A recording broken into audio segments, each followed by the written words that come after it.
ابو داؤد کے اندر یہ مرفوع حدیث ہے، عبداللہ ابن عباس کہتے ہیں کہ نبی علیہ السلام نے میرے والد عباس بن عبد المطلب سے فرمایا کہ اے چچا جان، میں آپ کو عطا نہ کروں، میں آپ کو کوئی چیز گفٹ کے طور پر نہ دوں کہ جس کی برکت سے اللہ تعالیٰ آپ کے اگلے پچھلے، قدیم اور جدید، چھوٹے اور بڑے، جان بوجھ کے کیے یا انجانے میں کیے ہوئے تمام گناہ اس کی برکت سے معاف فرما دے۔ اب مجھے بتائیں اتنے زیادہ فضائل کسی اور نماز کے لیے رپورٹ ہوئے؟ پھر نبی علیہ السلام نے کہا کہ میں آپ کو 4 رکعت نماز تعلیم کرتا ہوں جس میں آپ نے 75 ٹائمز یہ ہر رکعت میں کلمات ریپیٹ کرنے ہیں۔ اس میں آپ علیہ السلام نے فرمایا کہ جب آپ قرات سے فارغ ہو جائیں تو آپ نے 15 دفعہ پڑھنا ہے سبحان اللہ والحمد للہ ولا الہ الا اللہ واللہ اکبر۔ بس یہ ایک موقع ہے جہاں پر 15 ٹائمز ہے، باقی ہر جگہ آپ نے 10 دفعہ پڑھنا ہے۔ یعنی اوریجنل نماز اپنی جگہ پہ رہے گی، ہر رکن اپنی جگہ پر رہے گا،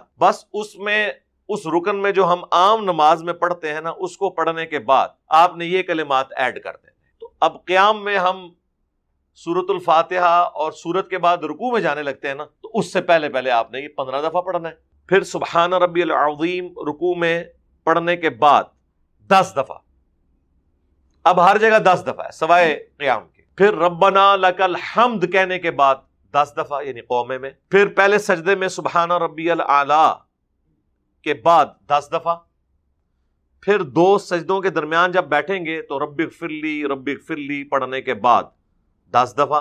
پھر دوسرے سجدے میں سبحان ربی الاعلی کے بعد 10 دفعہ۔ پھر دوسرے سجدے کے بعد دوبارہ سے بیٹھتے ہیں ہم جلسہ استراحت کے اندر اور پھر اٹھتے ہیں۔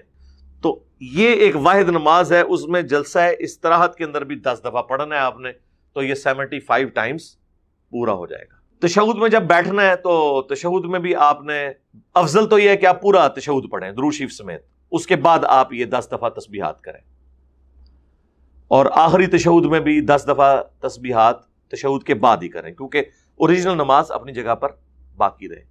تو یہ 300 مرتبہ پورا ہو جائے گا۔ تو اس میں آپ علیہ السلام نے یہ بھی فرمایا کہ چچا جان ہو سکے تو ہر روز اس نماز کو ادا کرنا، روزانہ نہ پڑھ سکو تو ہر جمعے کو نہ پڑھ سکو تو ہر مہینے میں 1 دفعہ، ہر مہینے نہ پڑھ سکو تو سال میں 1 مرتبہ، اور رمضان میں تو پڑھ ہی سکتا ہے بندہ یار، اعتکاف والے تو ضرور پڑھیں، ہر تاک رات میں پڑھیں، اور اگر سال میں بھی 1 دفعہ نہ پڑھ سکو تو زندگی میں 1 دفعہ اس نماز کو ضرور پڑھنا۔